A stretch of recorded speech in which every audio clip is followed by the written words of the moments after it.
news out of Cowboys country. Lawsuit against Cowboys quarterback Dak Prescott has been dismissed because that's where Yeah. we're at. That's where we're at in the offseason, Tom. It's who's getting arrested, which lawsuits are getting dismissed, the ins and the outs of the NFL. Yeah, it's the boring time of the year right now, man. It's just I luckily I've been so busy I don't have to really worry about like trying to dig up nonsense to look at. No, nonsense. Nonsense is everywhere, man. Whether you're turning on the TV, whether you're on Twitter, but we get into some mischief. I don't know if I'd call it nonsense. We get into mischief. We're a little ornery because this is MHI. He is Thomas Hall. I am Luke Patterson. You could catch Scott Kennedy with us every Wednesday night, 6 p.m. Mountain here on these very airwaves. Tom, welcome back. DVA filled in for us last week. We had a hell of a show, man. We screamed at each other for an hour. Had a blast. I hope he comes back. He's a regular here on MHI, man. I'm feeling the heat a little bit from Saturday night, one half of Saturday night. Yeah, no, I didn't get to catch the show, which unfortunately, but yeah, I it was good to hear. Maybe he'll be so good he'll bump me out of the spot, and I'll have to go find something else to do on I'm not letting you get away from me that easily, Tom. I mean, I got you on the hook for some things that you said this offseason I've taken note of, and I'm going to hold you to it. Okay. We're going to have a fun show tonight, guys. We're going to get into all kinds of mischief, some news, breaking news out of Broncos country, Broncos HQ, if you will. Training camp dates have been announced today from the team website. And that is 16 free days in which Broncos country can gather up the family, gather up the kids, put on your Broncos gear, and go sweat out there at Broncos HQ. And we'll get into those dates. We'll get into some of the specifics, tell you how to prepare for training camp. Thomas and I have been out there the last few seasons. We'll tell you some do's, we'll tell you some don'ts, and maybe get into some favorite training camp stories a little later in the show. Doesn't it seem like more days than normal? In fact, we were contemplating that there wasn't going to be any open days for fans to come this year. But was it 16 days last year? It feels like there was a lot less. Maybe I just don't. I'm not remembering it correctly, but.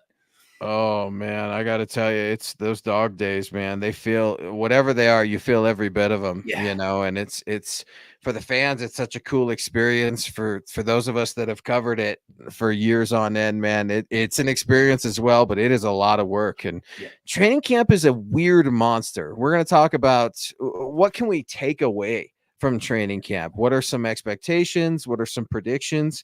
But overall, man, I got to say, training camp is totally different than the regular season. I'll go into some misses that I had in last year's training camp in years past and why we're not going to see that again here with Sean Payton in year 2. Before we kick off the show too much longer, let's talk to NBLX test prep coming in. I'm here to party.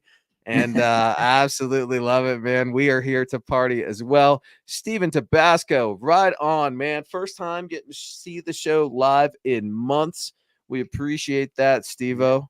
Throw some comments in there. Yeah, man. Let's talk Broncos training camp. Let's talk Bo Nix. We are here for all of it. Roy Osborne coming in hot too. Good evening, Luke, Thomas, Scott, and all of Broncos country. Followed up by good friend of the show, Kathy Lund. Hey, Broncos fam and Luke. What's up, Kathy? Hopefully you are doing well. We're on Frank Crum watch here. Kathy and I both diehard Wyoming Cowboys fans. So what do you think, man? There's some need there, right? At the offensive tackle position, specifically depth. We don't know what the long-term future of Garrett Bowles is going to be, but for an undrafted rookie out of Wyoming, I think all the reports so far have been pretty good of Wyoming's own Frank Crum. Yeah, it's interesting. I don't know what the long-term future for McGlinchey is either, right? I mean, on the right-hand side, if he plays like he played last year, you might be seeing 2 new offensive tackles starting in their places soon enough. I mean, he's got a big contract. It's going to take a lot to get rid of him. I'm kind of being a little facetious, but yeah, I think the Broncos need to figure the future out at both tackle spots, and they need to do it relatively quickly. Monica coming in. What's up, gang? What are your thoughts on Samaje Perine spot, the running back position? In my opinion, she can see him getting let go. Yeah, Monica, this is something Dylan and I talked about a little bit last week. And Tom, I know we've chopped it up as well. Why does it feel like the veteran running backs are on the outside looking in right now? Specifically, Samaje Perine and Javonte Williams.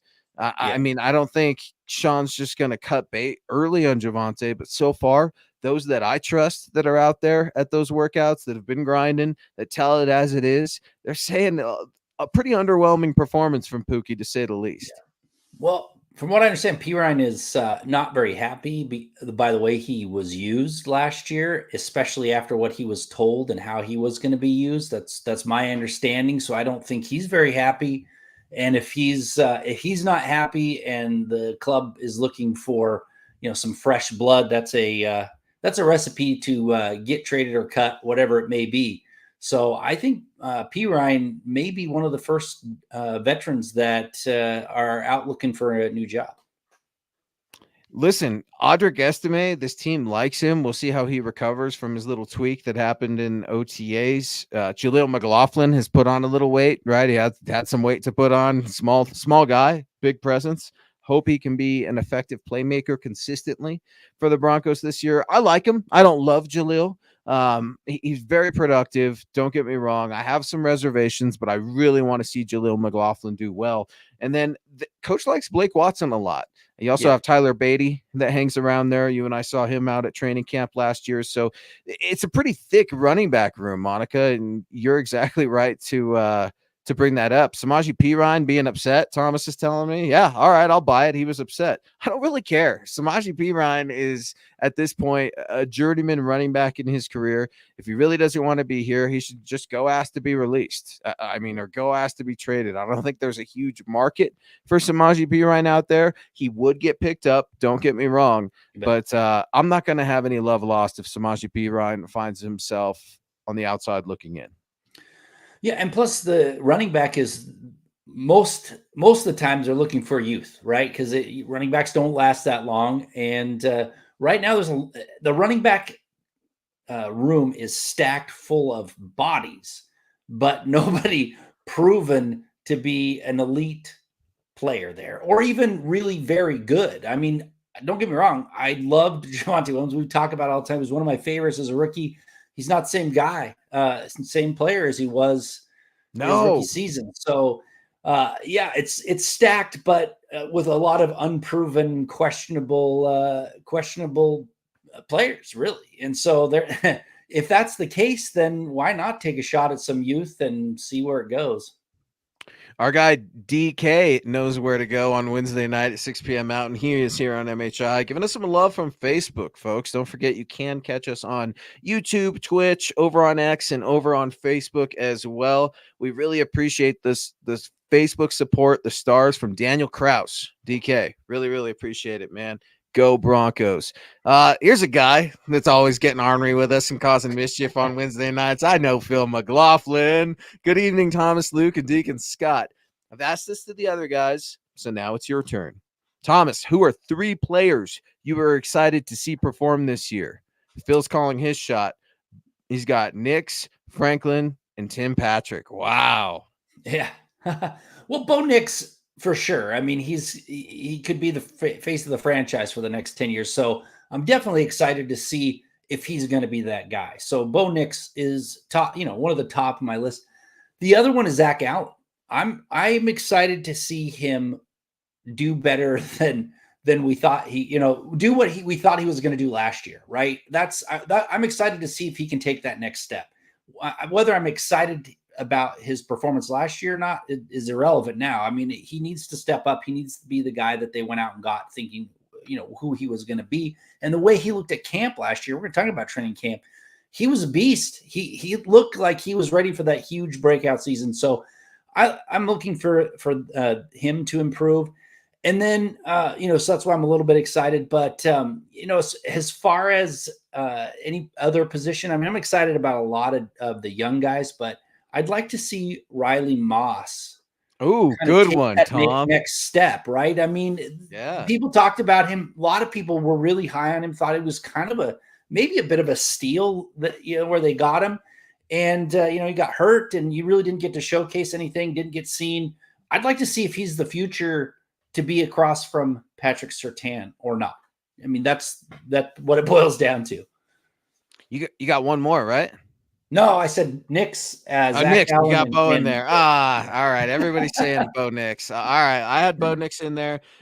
Here's one. I'll go. Phil, this is a really good question. How about Quinn Miners, man? Is Quinn Miners ready to play himself into a long-term contract, either with the Denver Broncos or someone else? You got to figure big guy wants to get paid. He is truly the only gem on this offensive line. His pass protection has got to improve, folks. I keep talking about it. It improves a little bit every year, but not enough to where I'm just like, damn, Quinn Miners should have been a Pro Bowler. He's been snubbed. Not at all.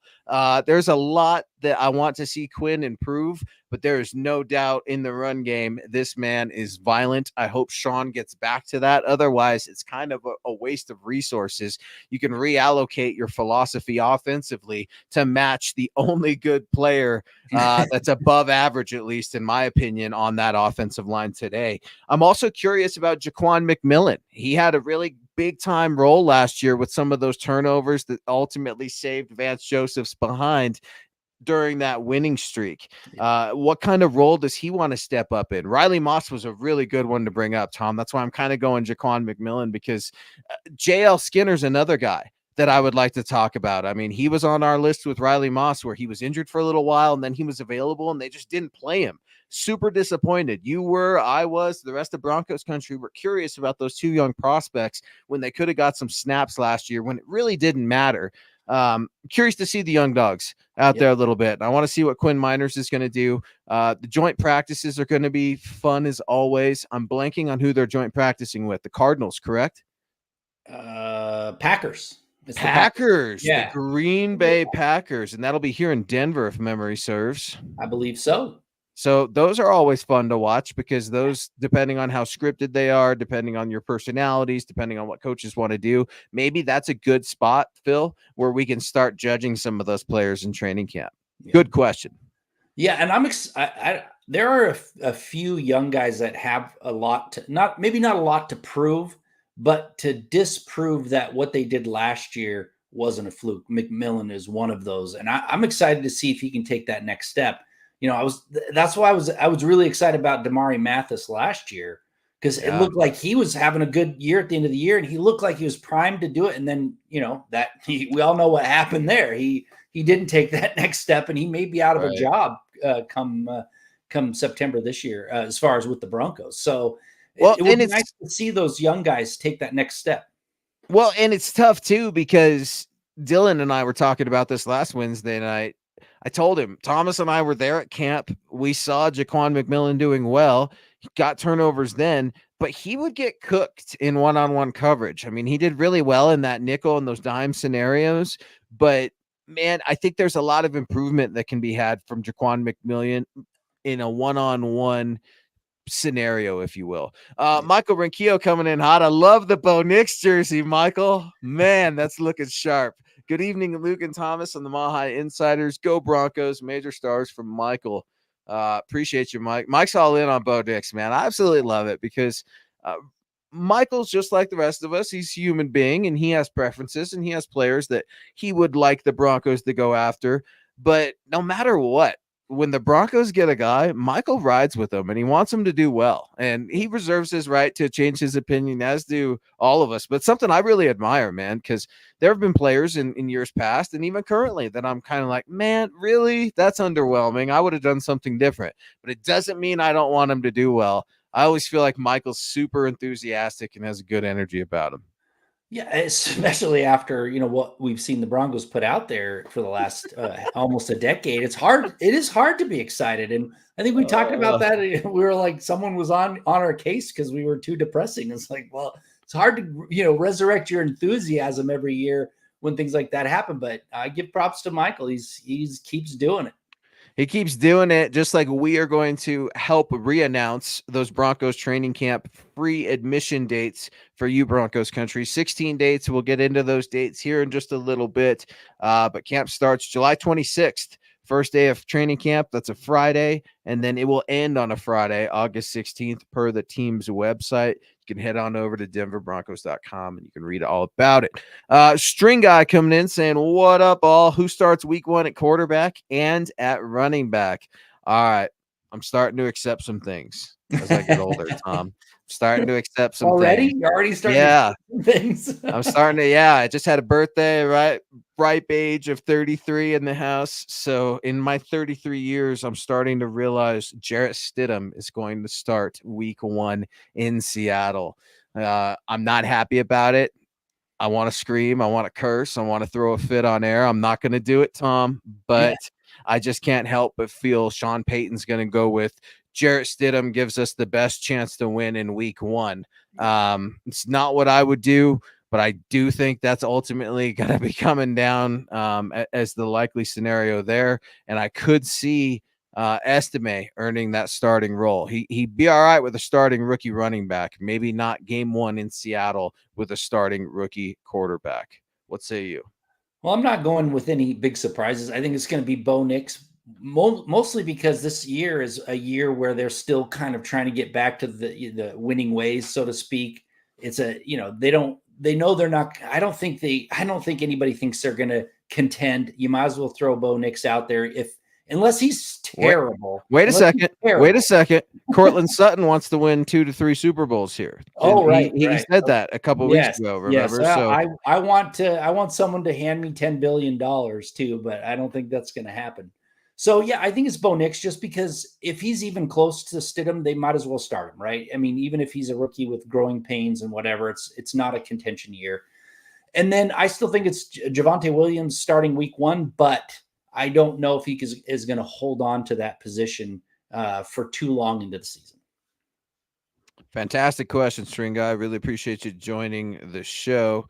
Broncos released training camp dates today. Tom, you and I have been out there covering training camp for years here at MHH. And again, training camp is starting on July 26th. It's a Friday.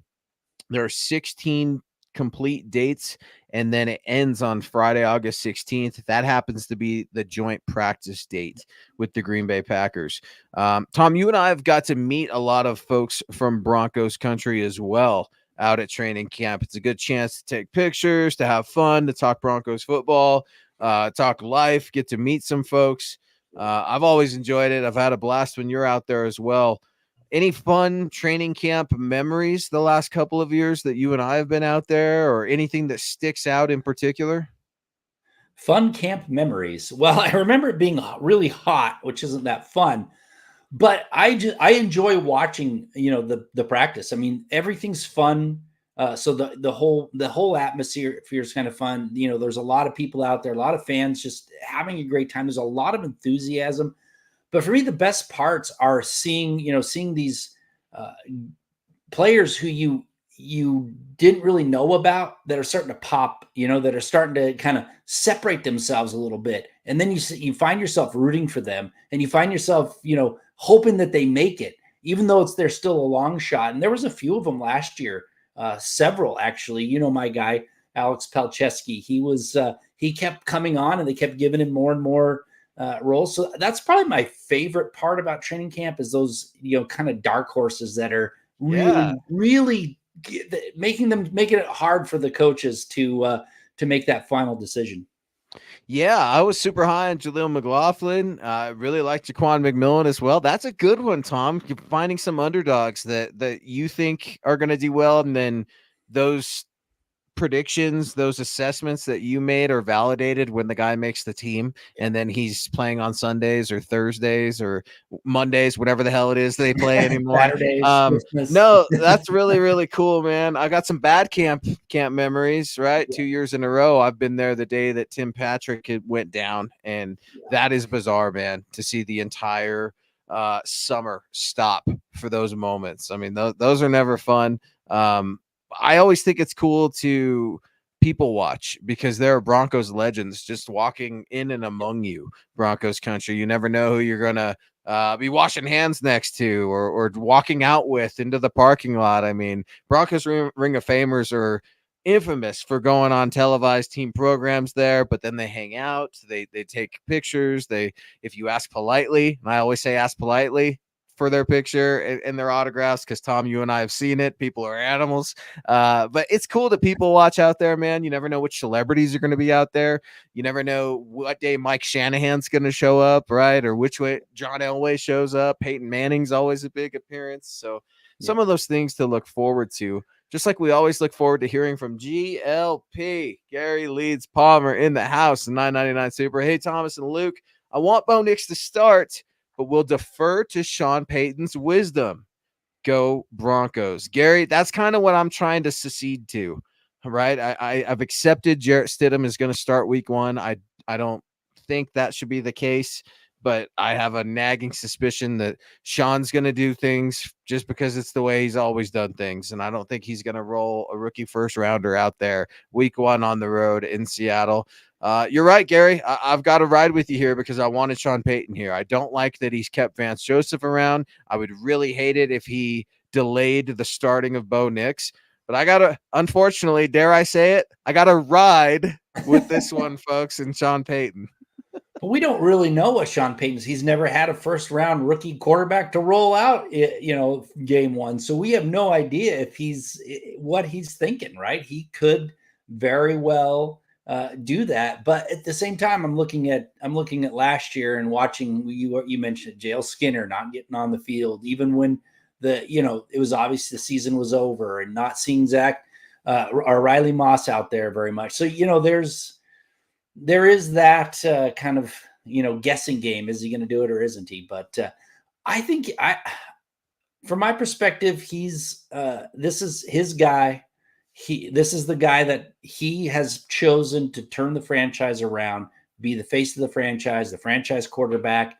Why kind of delay that just for Stidham? I mean, it'd be one thing if there was, if it was an aging quarterback who, had won and was really, could still manage the team well.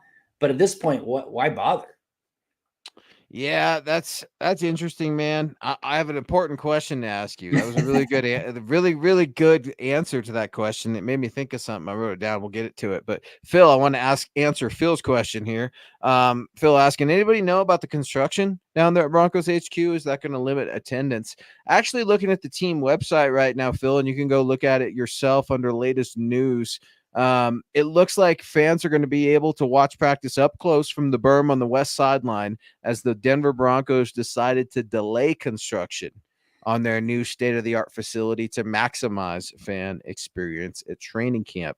So I'm not sure totally how they're going to do it this year. I haven't looked yet. Got a couple credentialed days out there last year, but I was out there. We were out there rubbing elbows with the people, just like we always are, man. And you usually just go on to Ticketmaster or whatever the venue, the site is, and get a free digital ticket, scan to your email, and then walk through the door with it. They'll give you a free bottle of water with a wristband, a little rubber wristband that you give back, and they give you the water.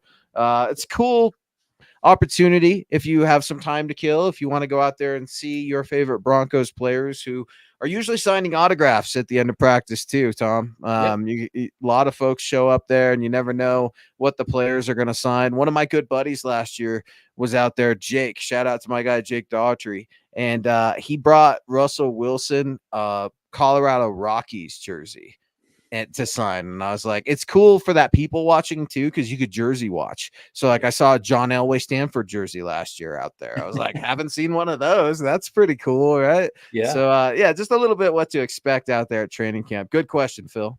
Yeah. And it's probably going to be limited because last year it was limited, but not to construction. Remember, it used to be just you'd come in, as many people would fit in there, but fire marshal talk and everything that they limited it to 3,000 or something like that. So it will be limited, but look, I think it's a right move. Don't piss off your fan base by, saying you can't come to training camp because we're doing construction when you don't need to. I think it's a smart move. I mean, they need all the goodwill they can get right now. Well, I'm shocked, to be honest with you, because I had my tinfoil hat on. I'm thinking Sean Payton's going to use this as an opportunity to keep people out so nobody knows what's going on with Bo Nix. Maybe that happens. I don't know. Maybe there are other methods. I used to work in the fire service. I have family that works in the fire service. I can tell you that in a venue like Broncos HQ, when you could go out there and there are exits everywhere, like that was not the issue last year. All right. Like Sean wanted to put a cap on it. And how do I know that? I also have buddies in the media, right? We go on some other media shows here in Denver on the airwaves, and they were kept out with only the team friendly sites kept in from broadcasting. And that was a new angle. And it felt Mike Shanahan-esque, right? I don't really care. But Mike was so damn paranoid about everything. And you could go watch, right, Any Given Sunday. I mean, he was the guy that started some of the cameras and some of the detection equipment. And I mean, you could read all about these things and some great books that are out there floating around in Broncos country. If These Walls Can Talk. I mean, some of these that are just fun reads. But no, man, you never know what you're going to see out there. I had a question for you, Tom. Is Sean Payton influenced by the media? Could that possibly play into his ability or decision to start Bo Nix? If he starts Bo Nix, he can prove to everybody that he was right starting in regular season week number 1, where the Broncos are going to be underdogs. Yeah. They're going to be the away team, and Seattle's going to be favored. I hate to break any news, but that's probably what's going to be happening, right?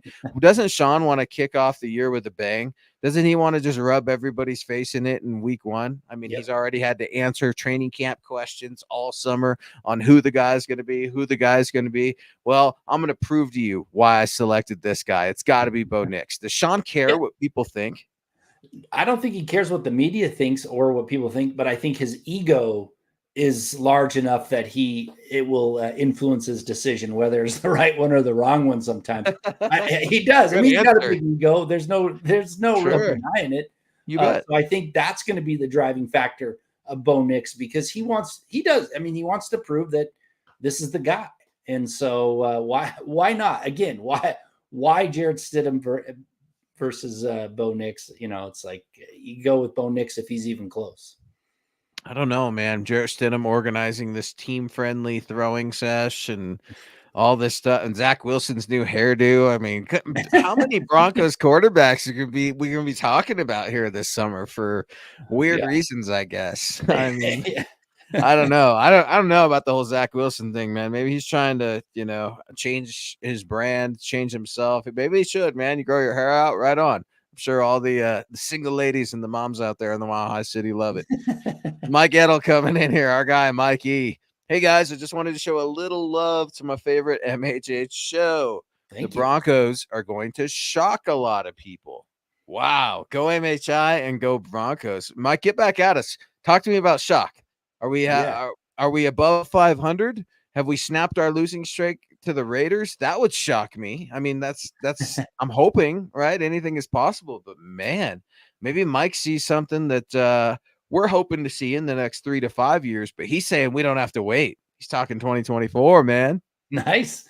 Yeah, it's funny because I've expected them to be better pretty much every season over the last few, and I've been disappointed. So maybe now that I'm like not expecting to happen, Mike's going to be right, and they're going to be like all of a sudden much better team than is anticipated. So that would be great, man. It's been a long awaited turnaround, so to speak, for the franchise. So if it's a shock this season in a positive way, I'm in.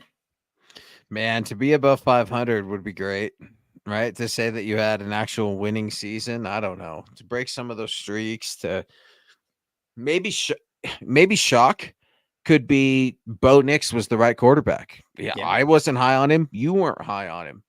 Scott, were you high on him? Head nod. Maybe. Scott saw some potential. All right, so lukewarm on him. I think at the end of the day, neither of us hated the pick, you or I, Tom. So we're waiting to see, right? But I'd be shocked if Bo Nix came out and we knew definitively at the end of the year, week 1, Bo Nix is our guy. Sean Payton was right. How dare everybody else to even scoff at Bo Nix or Sean Payton? I would be shocked if that was the case, because that would mean that the Denver Broncos drafted their first franchise quarterback in history. I mean, that would shock me. I hope it happens, Tom, but Yeah. I see you laughing a little bit. It's a tall task. No, I mean, I would love it. I just trying to temper my expectations, just trying to temper my expectations.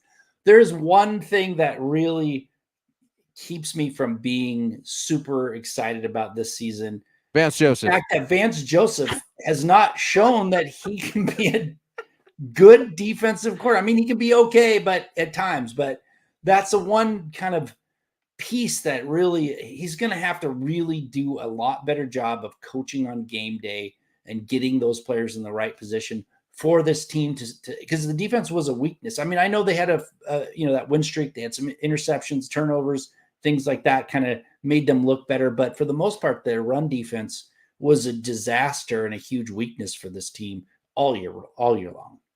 I love it. I knew exactly where you were going, man. That's how good we are together. We have that chemistry, but you're exactly right, man. I mean, we've got like a VJ go away watch like every Wednesday night here on MHI where we can't help but complain about Vance Joseph. And I don't want to just get after the guy for getting after him. I tried to give him a second chance, a third chance, a fourth chance, Tom. So have you. I mean, good Lord, enough is enough. And Kathy's coming in here. Yeah, VJ is a big question mark. I mean, I wonder, right? You put that conspiracy theory hat on and you wonder, is VJ the fall guy? Are they just waiting for Leonard, right? To promote him to DC? Are they have their eyes on somebody else? I mean, I just don't know. I want to say that the NFL isn't that way and that they're good men out there on all 32 teams and never would business be conducted in a manner that was other than professional. But this is the NFL. I don't think he has to be the fall guy because he isn't. I mean, it's going to be pretty obvious why they get rid of him if he continues to coach the way he's coached in these positions, right? So I don't think.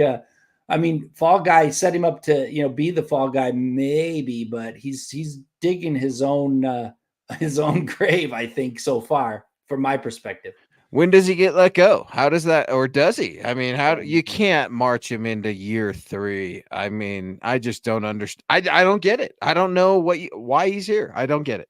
Yeah, I don't know when. It's going to be interesting. I mean, if he has some defensive performances like he had last year early on, people are going to be calling for his head, unfortunately. But I mean, maybe he'll turn it around. But yeah, I mean, I was surprised, really, really surprised that he wasn't let go kind of in the middle of the season last year, especially after some of those debacles that his defense put up. So Sean stuck with him a lot longer than I expected, but I think he's going to be on a much, much shorter leash this year.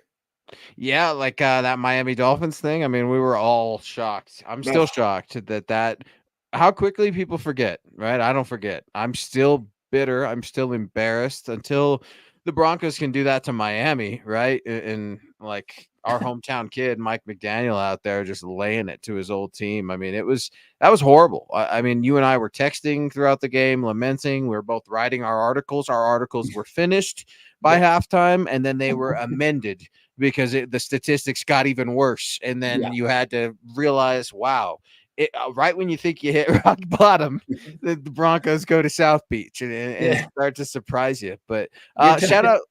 Go ahead. Oh, glad you were talking about being embarrassed from that. You're still remembering. I'm still embarrassed when Corey Dillon broke the single game rushing record against the Broncos, so many years ago. It still embarrasses me. So I hang on to these things for a while. Yeah, with the Bengals, right? Yeah. Yep, that's what I thought. Kathy Lund coming in here. And shout out Michaela Israel saying good evening, Broncos country. Good to see you back in here. C. Chang, Todd Ostendorf. I see it. Our guy Doug. And then Kathy coming in here. You guys stoked about David Shaw. This was interesting, Tom. And Kathy, I'm so glad you brought this up. Former Stanford head coach David Shaw. He's coached all over the NFL and the college ranks. Was hired by the Denver Broncos last week, Tom, in a move that surprised a lot of folks. What I understand from his hiring is that he's going to be working in the scouting department. He's going to be working remotely for the Denver Broncos as a scouting consultant type position. Do I have that right? Yeah, something like that. I mean, look, he got interviews last year with the Denver Broncos for the head coach just because he knows he's got a connection with the owners now of the Denver Broncos. I feel like it's a move like, hey, we'll throw our buddy a bone and give him a job. He's still looking for one. He may be really good at this gig. I don't know. It just kind of is one of those things where I'm like, oh, okay, he got a job because he's friends with the ownership group. So I will try to not be too pessimistic about it. Well, Hopefully he does a great job. Well, and here's the thing, dude. Sean takes care of his guys, and Sean Payton and David Shaw coached together on the Philadelphia Eagles coaching staff in 1997. So they go back a ways. They're buddies. They've kept in touch. Both have had success. I'm happy with it, Kathy. I'm surprised. I like David Shaw. I'm curious if this is maybe a move that's going to eventually push George Payton out the door, and maybe you see David Shaw resume that role, especially if he's being hired to scout. Yeah. That's George's job. George is the front office brass guy for scouting. So I do find that a little curious. Everybody in Broncos country, my neighbors, my friends, I'm sure you get it all the time. What's the deal with George Payton? And it's so confusing, right? Because you're like, well, I know Russell Wilson, huh? I know some failed draft picks, right? And Randy then Gregory. right, some failed free agent signings. And then you hit on a few positives, right? And you're like, oh, the only offensive lineman that's good in Quinn Miners. Oh, that Baron Browning, Jonathan Cooper guy. Can they ever step up and be consistent? Pastor Tan, good pick. Shouldn't have been Justin Fields. I mean, so you can come up with some positives, but it makes me wonder, Kathy, if David Shaw is being groomed for a scouting position or the GM position with Sean. And he could be really good. I just, I'm gonna just have some reservations about him. He seems like a smart guy. He knows football for sure. It just seems like more of a friendship hire than anything from my perspective. But I mean, I hope he does great. I mean, that the Broncos need a good talent evaluator after the many misses that they've had over the last decade. Ooh, and there's been lots of them. Phil coming back, guys, with Jones, Locke, Yell, Skinner, and Stearns. Who does not make the team in the safety room, if anybody? I'm not a big Delarian Turner Yell guy. Tom, you know that. I can't really go there. But then again, I know everybody loves Caden Stearns. I'm not a big fan, and you're going to definitely see a drop off with Justin Simmons. I know that's going to be the case anywhere when you've got a bona fide safety like Justin. But I just there's a lot to be desired right now in the safety, both safety positions, free and strong for me. I'm not totally sold on the new guy from Miami, Brandon Jones. Is that right? You got to show me. I got to see. So out of those cats, I'm not a big Delarian Turner Yell guy. Delarian Turner Yell had some bad games last year. He did not look very good. I saw some missed tackles. I saw some poor play. We just don't know what Jale Skinner brings. We haven't seen him play a single down in the NFL other than training camp and a little bit in preseason. So if he even played in preseason, I barely remember. So for me, it's Delarian Turner Yell as well that doesn't make the team, kind of because he's not really Sean Payton's pick. Skinner is. Maybe he gets the chance over Turner Yell. And on top of it, Turner Yell is more of a Lock kind of Stearns type player, where Skinner's got brings a different game, even though it's more old school, so to speak, but it is different than what they have. 100%. He's a thumper, yeah. And they're more finesse guys. They want to be ball hawks. They're not ball hawks, but you got to have one of each, right? And that should be your free safety. Your free safety should be your ball hawk, and your strong should be your thumper. Your strong has to be willing to get down and dirty with the tight ends, and they're only getting better here in the league. So good question, Phil. Really, really appreciate that. Broncos country. This is Wednesday night. It's MHI. He is Thomas Hall. I am Luke Patterson. Get at Tom over on X at Thomas Hall NFL. Yours truly at Luke Patterson LP. If you'd like to reach out to Scott, that's at Scout Kennedy. Tea time with Larry Rivera coming up here. What up, guys? Please do be pessimistic. We have the right to be. I know, Larry. I know. Vance Joseph. Tom, other than Vance Joseph, what is your outside of quarterback? Outside of Vance Joseph, what's your third biggest concern for the Denver Broncos in 2024? Well, they just don't have any elite players at the skill positions. That to me, running back, wide receiver, tight end. Yeah, they've got a lot of players there. Some of them are good. I mean, Tim Patrick may come back and surprise us. Marvin Mims make that next step. Maybe, you never know. But right now, looking at it, that's my biggest concern. They don't have major a major talented weapon in those skill positions. Tight end, same thing. Running back, they're filled up with a lot of players, but none of them are elite or even really close to it. I mean, Mims could be eventually. I don't know, but that's a really good point. I mean, who can you hang your hat on as the offensive playmaker today in 2024? And it's tough. You can debate, but there's not an undisputed playmaker. I'll stay on the offensive side of the ball since we just got done yelling at Vance Joseph for 10 minutes. How about your offensive line? What's going on with the center position? Luke Wattenberg, is that what we're doing? Are we just going to kick the can down the road on the offensive line and hope that it works out because we overpaid on Ben Powers at a left guard and Mike McGlinchey at right tackle? Are we going to be cheap with Quinn Miners because you overpaid those guys 2 years ago? I mean, that's what we're looking at the end of the season. If you're Quinn Miners, you want to get paid, or do you want to go win? Do you want to go try to get on a team that's going to contend? Do you want to go play for a bona fide, solidified quarterback? These are some questions that Broncos country are going to realize are a big, big issue when they are out at camp.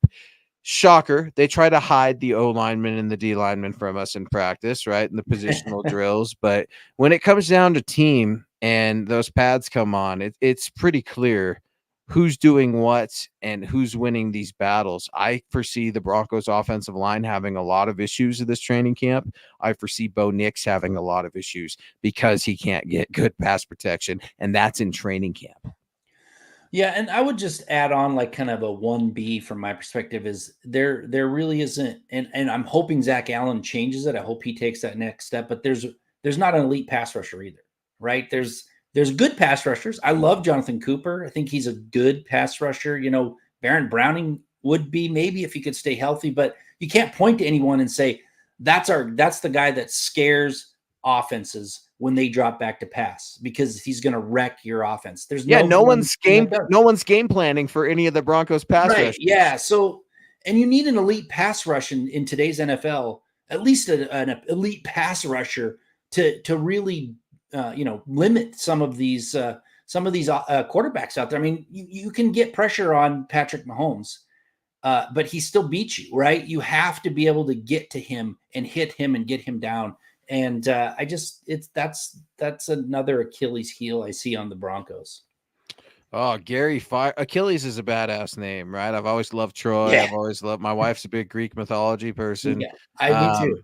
Yeah. Okay. So, how about Achilles is a badass name? How about Gary Fire? That is a Fire is your last name, Gary. I absolutely love it. Gary coming in, joining us on YouTube with a Go Broncos. Shout out, mile high salute to Gary. I was going somewhere. Where am I going? There's our guy. I was looking for you, Keith. What up, Keith? Keith Brogman coming in. Thomas Hall and Luke Patterson doesn't get much better than this. What up, Broncos country? Thank you so much. Really, really talking about that, we talked about some of the fun memories meeting Keith at Broncos camp last year. Fun time. We had quite a picture of us all out there. I loved your comment about being a quart of moonshine away from a ska band or something like that. I can't remember. Dude, I know we were all out there with our bucket hats and our sunglasses and our beards, man. And we're ready for some bluegrass. And shout out to Keith, man. Keith is, you never know who you're going to run into. Some of your favorite influencers are out there too, Broncos country. You read their articles, you join their shows on Facebook like Keith's and ours as well. And then you never know who you're going to be friends with. You never know who you're going to connect with. And Keith is a friend. So we really, really appreciate that, man. Great friend of the show. Phil coming back in. Give him. All right. Give him. All right. Get her done, Phil. We'll take it. Give me a surprise. Here we go. Yeah. He wants a surprise Pro Bowler on each side of the ball. Well, we can't go with Pat Surtain, can we? Because that would surprise. That would not be a surprise. Who is the name of the new guy from the New York Jets that's going to be our pass rusher? Franklin Myers. That's who I'm going with, Tom. That's who you're going with. A surprise on the defensive side. That's a good one, right? I mean, it really is. I don't even know his name, and I'm calling him a Pro Bowler. All right, that's how much faith I have in that, Tom. I agree with you on that. Well, I mean, just because I think he's going to add something to the pass rush, He right? has So, to. pass rushers that can get some sacks definitely, get some Pro Bowl buzz. So he might be able to do something like that. I don't know if you can call Zach Allen a surprise or not. He seems like he could be. I think it's time for him to step it up on that side of the ball. So I don't know if you can say it's a surprise, but I'm going with Zach Allen on the defensive side of the ball. Because he has to, man. He's got to step it up because we saw him in camp, man. We saw him in camp. He was wrecking the offense, and maybe it was just the offense was so terrible it was easy to do. But it was like Yoda, Master Yoda, right? Premonitions. Yeah. That's what we were seeing out there, and we were not as wise as Master Yoda to see that. No, you're exactly right, man. Zach Allen was my training camp MVP. He raised hell. So did that Broncos pass rushing posse with Baron Browning, Nick Bonito. How about Nick Bonito? Maybe we'll throw that out there for a dark horse pass rusher. We don't even say his name. We talk about Baron Browning and Jonathan Cooper. Nick Bonito had a better season last year, finally. Yeah, took a big step. Yeah, let's see it. But offensively, I mean, Scott's right. We talked about Quinn Miners. Anybody else would be a surprise. Technically, Marvin Mims was a Pro Bowler last year. He was a returner. I know. I think it would be a surprise if he was a Pro Bowl wide receiver. That means things went great with Bo Nix and Marvin Mims in the slot, man. And Sean's been pretty brutally honest talking about the reason Marvin Mims didn't get a lot of offensive snaps last year, Tom. Jerry Jeudy was in the game. Yeah. Well, you can't blame Jerry Jeudy. Jerry Jeudy doesn't put himself in the game, Sean. You did that. So Sean's effectively waving that flag, getting rid of Jerry Jeudy, saying, I should have done it earlier. I should have had Marvin Mims in the game. He wants to see Marvin Mims take that role. I don't know. Offensively, Tom, who you got if it's not Marvin Mims or Quinn Miners? I'm probably going to get some flack for him. I'm going Garrett Bowles. He's going to be a surprise Pro Bowler. It's a season he needs to earn his money, right? He's got to make a statement, earn some money in his next contract. He doesn't have much more time to waste to do it. Plus, I think it will help. If Bo Nix is the real deal, getting that ball out of his hand quicker will make Garrett Bowles look a lot better as well. It just will. So I'm going with Garrett Bowles, surprise Pro Bowl pick. And that's in the chat as well. I'm seeing that saying, look, Bo has got to get rid of the ball early if he wants to have success. And that's the one thing people say about him, folks. That's my friends are saying about it. What I'm reading about it from those who I trust. Bo Nix is processing things well. Let's keep in mind he's in a controlled environment right now, as controlled as that environment can get. They want to keep Bo healthy. They want to keep him developing. They're nurturing him, right? He's their little seed that they want to grow up into a big, strong tree. Well, they're really protecting him. They've got him in the incubator. They're making sure the temperature's just right. And if Bo just winces just a little bit, then they're going to change that temperature either higher or lower. It's a whole nother animal. Usually that last day of training camp is the best day to see what we're looking at in terms of football. That's going to be August 16th. That's Friday, the end of training camp, if you will, joint practice with the Green Bay Packers here in Denver Broncos country. Mike Edel circling back around. Appreciate you, Mike. I believe getting rid of the ball faster is ultimately going to help the offensive line. We watched Russell Wilson hold the ball 8 Mississippi many times. Mike, don't forget about the Russell Wilson spin move into the sack. That was also, was that before or after the 8 seconds? It must have been after, right? Otherwise we wouldn't have got to the 8 seconds. that was, I had more trouble with that sort of thing where he would panic when he didn't need to. I mean, yeah, he held the ball way too long, but the panicking way early was what really kind of made me scratch my head.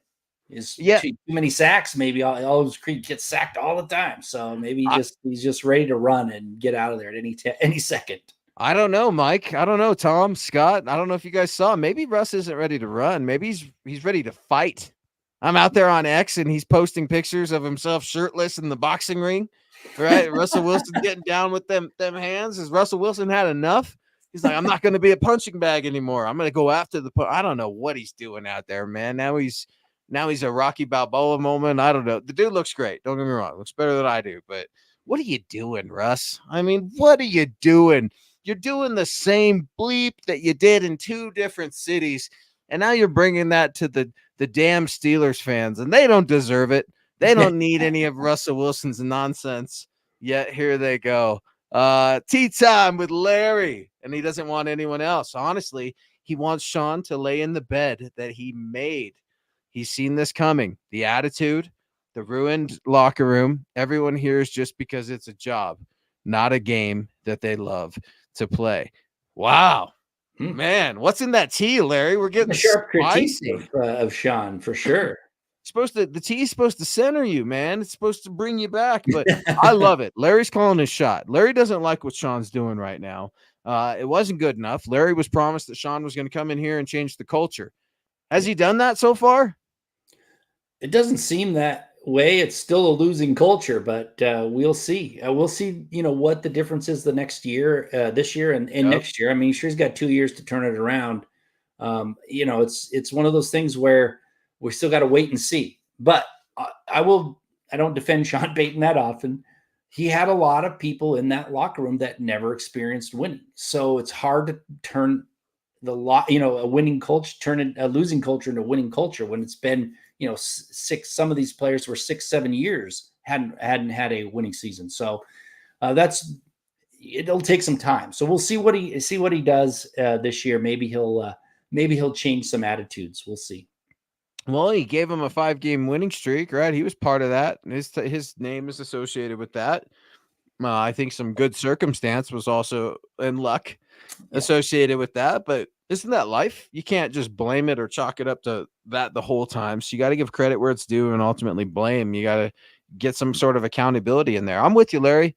There are a lot of things that I'm not happy about in terms of decisions that Sean Payton has made, but the locker room, a ruined locker room. I don't think that there was a locker room to ruin when it was abysmal. And when Russ had his BS going on and then Sean had his BS going on. I mean, I think they're finally hoping to develop a locker room. Can we make one? Because you have to make one for it to be broken. And the Broncos haven't had a solidified community locker room or franchise and going on 10 years now. Yeah. And I'll tell you the one thing I was a little bit disappointed in, and I know that you can't be too rah and set expectations that people think are unrealistic. But when I think it was Greg Penner, I'm not sure who it was, one of the owners came out and said that they're looking to win football games. When I remember the goal every year with Pat Bowlen was win the Super Bowl. I was a little disappointed with that. I mean, this comes from the top down. Your goal should be more than just winning football games. So I want to see a different attitude coming out of this year where they're saying we're going for the Super Bowl, not just get a winning record. Our ultimate goal is to win the Super Bowl. That to me that's going to change. That will be a change of the culture because right now they don't know. They don't even know. They don't know how to win. I'm shocked to hear you say that, Tom, because I take a different approach. If just like I made fun of Cortland, I want to win 2-3 Super Bowls here. It's not happening in 2024, bud. I'm sorry. It's not. I want the Broncos to go undefeated. I want them to win the whole thing. You can at me, bro, the second that they do. Please. I would love that. Just like I said, I was the same guy my entire life. I said the Denver Nuggets will never win a world championship. They're not a basketball city. They're not a basketball market. Somehow they did it. So that crow tasted great because I love to see my city do well, my hometown. It's tough, man. Like at a certain point, I wonder if it's a respectful thing that he doesn't, we're going to go undefeated or we're the Super Bowl. But then I also wonder too, you don't get to become a billionaire by just marrying into it. You also run and had your own success as Greg Penner prior to your marriage, but you don't become a successful businessman by just toting the company line. You have to have some sort of realistic pulse of the people and your staff, and maybe the players are listening. I don't know. I see what you're saying too. There needs to be an expectation and it needs to be obtainable. Why isn't a Super Bowl obtainable? That's what you're asking. That should be the goal. What I'm saying is like it's not next year, but it should be. Exactly. Michael Rinquillo, great show tonight. Luke and Thomas on the Mile High Insiders, and go Broncos. Phil McLaughlin coming back in. Based on last year, the surprise would be Mike McGlinchey and Damari Mathis. Wow.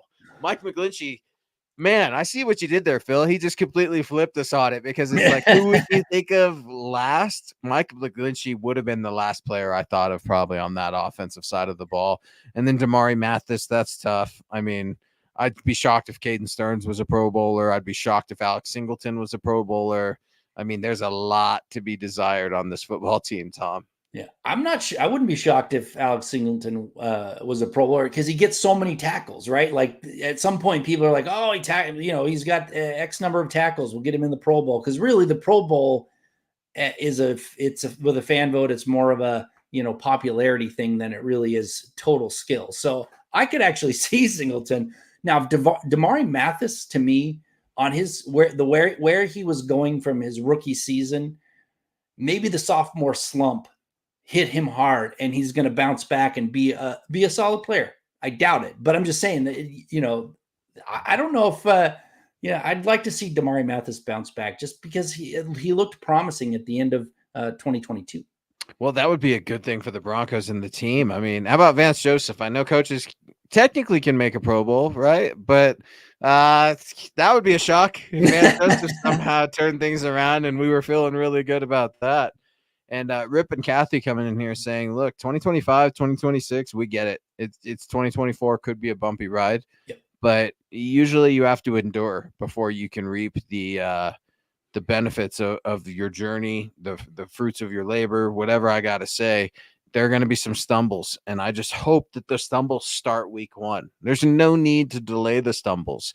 We know it's like the first time you've got your first kid and they're teething. Those teeth are coming in. Let's not fight it, baby. They're coming. So, like, we might as well lean into it, prepare as best we can, whether that be little cold pops, ice packs. In our house, you know what we used for teething babies? It was hilarious. Pickles. A cold, huge whole pickle because it's too big, right? And then it's kind of got a little salt and it's kind of squishy, and then it smelled like pickles all over our house for like, I love dill pickles, man. It's but like it's kind of like that. It's coming. Those teeth are coming. It's going to hurt, but you ultimately need it. That's what needs to happen with Bo Nix, man. Just let's rip the Band-Aid off. Let's baptize him in the fires. What better place to baptize a rookie quarterback? Bo, if you can survive and win a game against the Seattle Seahawks, at least on the road, not that they're world beaters, you're off to a good start, young man. Well, and I really hope that the hiccups happen early on and not later on, not a bunch of mistakes, at the end of the season. You would think that they would grow. And I really don't want to see any embarrassments. There were too many embarrassments last year. That would, to me, would be progress. Even if their record isn't the same, say they don't get to the same record. If you can see that improvement and you can see that there's no embarrassments like there were, because I can point to 3 embarrassments that were pretty bad. If that doesn't happen, then I think it's a good season, regardless of the record. So that's what I'm looking for. And if they do, even if they end up with a winning record somehow, that's going to be amazing. Oh, that would be amazing. Just like every Wednesday night is amazing with you, Broncos country. He is Thomas Hall. I'm Luke Patterson. Scott with us, Scott Kennedy. Really, really appreciate you guys wrapping up the show. If you'd like to reach out to Tom, please do so on X at Thomas Hall NFL. Yours truly at Luke Patterson LP. We'd appreciate it if you went on over to milehighhuddle.com. You can read about the latest training camp dates that have been released. We appreciate everybody subscribe, like, and share on these platforms. Give us an Apple Podcast review if you do feel inclined. Appreciate all of our super chat stars tonight. They do help support the show, keeping the lights on here in the off season. And it's always fun, man. Always fun to chalk it up with Broncos country. They've got 16 days of training camp, free dates over at Broncos HQ, complimentary tickets available for all, courtesy of Ticketmaster. Tickets are required for entry. So head on over to Broncos website. You can head on over to MHH. We've got all that coverage for you. And Rip coming in here. Sean is not going to announce the starting quarterback until week 1. That's exactly it, Rip. He's going to play silly little games, as Vic Fangio used to say, silly little games with us all summer and into the preseason. Yeah. No, I wouldn't be surprised, but you're gonna kind of see, people are gonna know if Bo Nix is gonna be the starter or not kind of before that. I mean, whether he announces it or not anyway, I think people are gonna see the writing on the wall by the 3rd preseason game. Maybe I'm gonna change my mind. I've already seceded to like Jarrett Stidham being the starter week 1. Maybe I'm gonna amend that a little bit. If Bo Nix, or I'll rock with it. If Bo Nix is the starter in preseason, then Jarrett Stidham is starting week 1. If Jarrett Stidham is the starter in preseason, Bo Nix is starting week 1 on the road to Seattle. Okay. See what I did there? I'm gonna flip flop there because you already know it just like I do. Jarrett Stidham's going to start in the preseason. Everybody's going to go, see, Bo Nix wasn't ready. And like, that's what we're going to be talking about, man. Yeah, that would be some gamesmanship, and but I don't know. They got to get him some reps. They got to get him reps with the first team. I hope that he starts, a couple of those preseason games and get some decent time on the field. Oh, so do I. Kathy coming in. Great show tonight. Really, really appreciate you, Kathy, and appreciate you guys, Broncos Country. You make these Wednesday nights so much fun for us. We will be back next Wednesday night at 6 p.m. Mountain. Excited to talk Broncos ball. We're going to be in a new month. We're that much closer to the start of training camp, which is Friday, July 26th. So the next time you will be on MHI, we will be this close to Independence Day.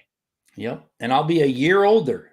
That's right. Thomas Hall has a birthday coming up. Everybody give him a shout out on July 2nd. And shout out to my dad. You guys both share a special place in my heart and a special day on the calendar. Really, really appreciate you guys. And Broncos Country, great show. Into the offseason. This is the way. This is the way.